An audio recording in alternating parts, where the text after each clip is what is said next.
That was the song Indecisive by Snoh Aalegra off her newest album, Temporary Highs in the Violet Skies.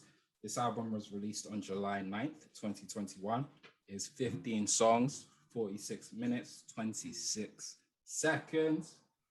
As I mentioned before, we're huge fans of Snoh Aalegra here, and we haven't had the opportunity to talk about her as much as we would have loved since we started this podcast. So, you know, when I knew this album was coming, I think we both sort of, without even speaking about it, knew we'd be talking about it in some way, shape, or form, because it gives us the chance to talk about this album, whether you like it or not, but really gives us the chance to talk about Snoh and her artistry and the music that she's released into the ether as a whole. She may or may not show up in another album that we release. I don't know. I have no idea. It's not like I listen to them. But yeah, Temporary Highs in the Violet Skies. I'm just gonna kick off real quick. When I read the album title for the first time, okay, I was like, Snoh, you're not doing this with me today, man. You're not doing this with me today, man. Because not doing what? Because temporary highs means the high on the goodness that she was feeling was only for a fleeting moment. It was temporary. In the violet skies aren't violet unless the sun is setting, which is the most romantic time, beautiful time, the golden hour. It's almost like she's looking through the temporary highs through rose-tinted glasses. Wow. So I'm sat here so this woman is about to talk about the beauty that she endured, the beauty that she experienced, and how it has now been faded away for the pain that she's endured. So you ain't about to do this to me right now. Fam, I didn't even do the science with the title, I'll be honest. I just sort of knew what we were going to get because it's Snoh. And if Snoh is going to do anything, she's going to sing about exactly how I feel in the moment. Yes, sir. And Paul? I mean, I'm going to get straight to it. Get straight to it. I didn't know Snoh had it in her to make an album that I loved more than Dumb Feels Again. Listen, it is a big, big feat, bro. Like, whoever you are, when you have an album that many will hear it in the moment and say, oh, this is your magnum opus. Yep. It doesn't get bigger than this, you know what I mean? Yep. I listen to Those Feels Again, and I'm like, it only goes downhill from here. I don't blame you if it does. It's not your fault. It's not your fault. It's like when Kanye dropped My Beautiful Dark Twisted Fantasy, I'm like, bro, it only goes downhill from here because it's impossible. And I'm sat there like, there is no way. And to be honest, we had a warning because she dropped Dying for Your Love like it was nothing. Yep. She just threw it out there. Loosey goosey. Have it. If you like it, you like it. If you don't, you don't. Not knowing it was going to be the best song of the year. Man. She's rude. And that's the real issue here. She's rude. What does it for you about this album? Man. What does it for me about this album? It's the construction of it. You just played Indecisive. Yeah. Paul, I don't think I could have envisioned a better way for Snoh Aalegra to start her album. I don't think, and it's not just the messaging of the song, it's the construction of the song. This is a song, this wasn't recorded and then they said this would make a good intro. This was her saying, I'm gonna make an intro and we're gonna start this off as an intro. We're gonna start off slow. We're gonna listen, no drums or anything in the background. We're just gonna have me showing these guys that I do this, and then when I'm ready, you guys are gonna bring in the drums. And what do they do, Paul? They bring in the drums, and then the whole, oh my god. And I love and maybe now, obviously, like you said, you didn't do the science about the title. I think now next time you listen to the album, do it with the science, the title in your head, because for me, hearing that, do you hear how dreamy that introduction is? Like the way it sounds, and that's exactly the dream. That's the dream world she was living in these temporary highs. Do you know what I mean? The fantasy that she was living through was about to be broken down. You only get to it's literally you only get to be in these temporary highs and these violet skies for a period of time, and then you're gonna get that breakdown, and it's gonna come all crashing back down, and now we've got to really deal with the emotions of what's been happening. And you know, one of the things that I love about this album, and I don't know if it's fact, because as much as I do love doing a podcast, I do forget that sometimes I should probably research things before we start the podcast. So I'm gonna say it. It sounds like this whole thing was produced by one person. It definitely wasn't, but okay. But it sounds like it, and that's what makes it so it's just such a great listen. But I think that is a testament to Snoh and the scenery that she wanted to curate around this album. That was one of the. Have you listened to Feels from 2017, the album that preceded Those Feels Again? No, I haven't. So if you listen to that album, I believe it was produced by No ID. If not all of it, then some of it. Maybe I'm getting that confused with Those Feels Again. But that album, one of the criticisms of that album, although there's really good songs on that, is that it's too disjointed. And it takes you to too many different places. And that was why Those Feels Again is executively produced by No ID. And that's why when No ID produced Those Feels Again and worked with her on that, it was such a breath of fresh air, because her talent was allowed to shine in an environment which was curated to that. And I think this is the same now. You're seeing the benefits of that route here, because it's not all the same producer. Like one of these songs is produced by the Neptunes and Pharrell, but like you can hear it in the 4-beat pattern in Your Eyes. Possibly. And then, but there are different producers on here, but you're seeing someone who like is now so honed in their craft and so honed in their superstardom that they know which beats and which sounds match the feel of their lyrics, their words and their emotions.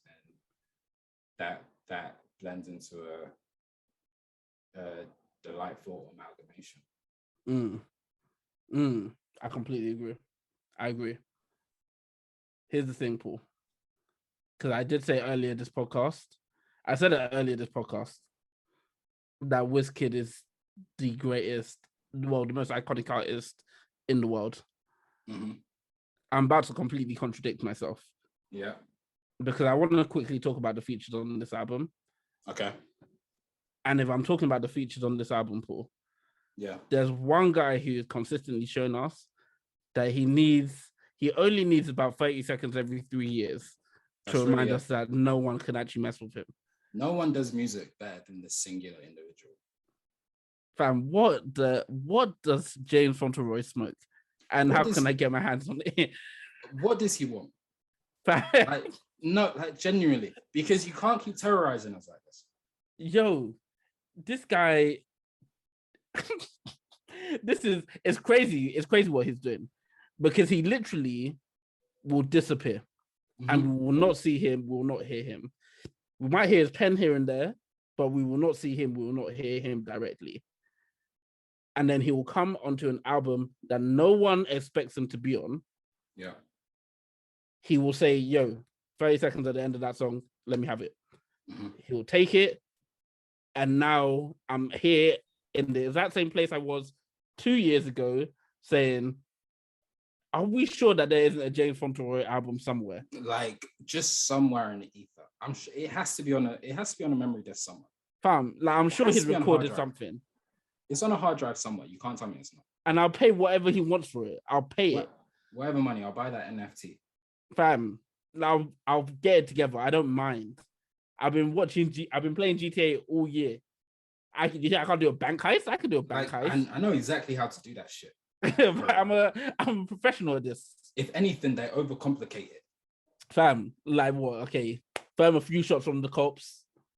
Knock someone out, take the car. Light. Easy. Light.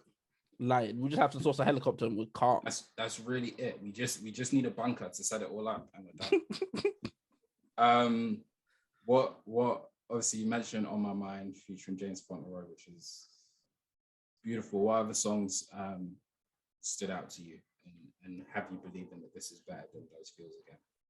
Oh man, I would have to say Neon Punch, the first one featuring Tyler the Creator, which is, by the way, it's, I don't know if I can call it a trend. I don't know if I can call this a trend, because I think artists have been doing it for years, but it's something that I've started to take more notice of recently, which is I love that artists are doing this thing where they drop their album, they're quiet for years and years and years. They do their rollout, we hear a lot from them. They drop that album, but even though they've dropped that album, we start hearing them in loads of different places. I love that. I love that for Tyler. I didn't expect from all the features that were going to come on this album, I didn't expect Tyler to be there. I didn't think that Snoh and Tyler would be a good pairing. And I figured when I saw Tyler Creator's name, I thought, oh no, Snoh might get done out on this album, because it might end up being like What's Your Name, where there's backing vocals are beautiful, and there's other voices here, but Tyler Creator start the show. That wasn't the case. And I loved that. That's what made me realize that Snoh is exactly who I've been saying she is. So exactly who I've told other people she is, which is she's a superstar. She's a superstar. She's the star of the show. She's the star of this album, and she never gets outshone, ever. I think Neon Punch was the one that really showed me that, yeah, no, she's not playing games. She's not playing games at all. I fuck with that, man. I agree. Well, Neon Peach. Neon Peach, my bad. It's all right. I agree, man. Tyler came on there beautifully. And Snoh continued in the form that she was showing throughout the whole album. I think one of the things that stands out on this album for me is different to Those Feels Again. I feel like Those Feels Again had much bigger highs. So I feel like I Want You Around, You, Whoa, huge highs, like huge high points that like really transcended music and popular culture at the time. Like that I Want You Around song was everywhere, as it rightfully should have been. I feel like there's a deeper pen on this album. There's a more poignant pen on this album from Snoh, and I feel like it's similar to the Kanye analogy that I always use, where I say, you know, The College Dropout is the most revered album. People say it's the classic. He's a better rapper and artist on Late Registration.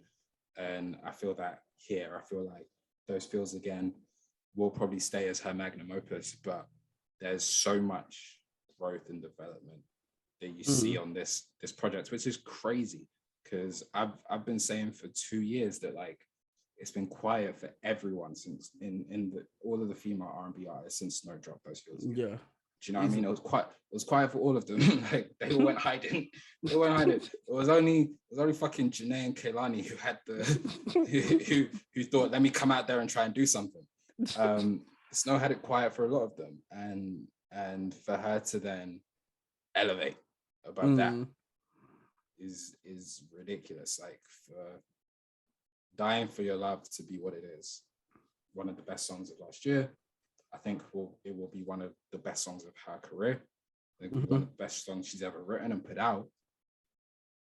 And for it to not cast a shadow over the whole album at all is deep. That tells you how deep this album goes. And I really love that. And I really feel like she got the message across, man. And I feel like the message that she had to get out there was so poignant. Like there's upbeat feels on this album where she's still talking about the pains and the emotions and stuff. Yep. Like she's still talking about the fickle and temporary nature of relationships and love and being with someone. Like songs like Tangerine Dream, and the way that starts. So we fell off cloud 9, but then we met in the sky. Like, I'm sure I wouldn't see you after what happened last night, but what happens when you arrive? Like, we still have our pride. Like, the way she was just talking and spitting, like, she's really rapping on this shit.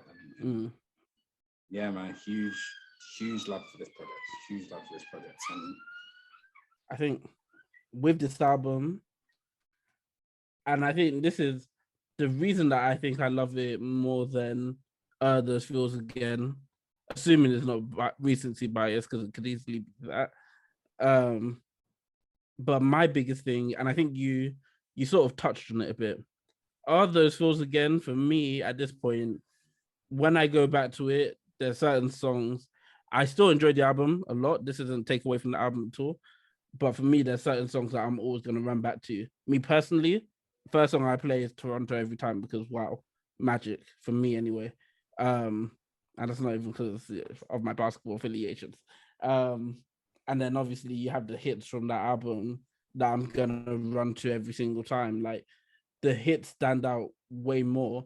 Whereas this album, I don't even like there's songs I love on this album. I don't like playing the songs by themselves. Like when the second I get to this album, I need to start from Indecisive. I need to let the whole thing play because it's too complete a body of work for me to start at the climax of the movie. I wanna see the character development at the beginning. I wanna see the little character interactions that they have that means that this moment here is even more poignant. Like it's just too complete of an album for me to skip to the middle or to skip to my favorite song. Like I need to listen to this whole thing as a project. Yeah, I couldn't agree more. I think that's the beauty of this, man. I think and I think that gets to sort of what we were touching on last week about the effect of the pandemic on the type of albums and projects we'll be getting. I think there's going to be a lot of projects which are just songs. Is there something in the background? Not that I know of what you're hearing. It was like there was a truck or something, but it makes no sense because you're on the 20-something floor, but it was messing up your audio a bit. Can you say that last bit again? I mean, you can definitely, my window's open, so what was I saying? Damn. I had just said that I like listening to the album as a whole. There's bare static all of a sudden. On my end? Yeah.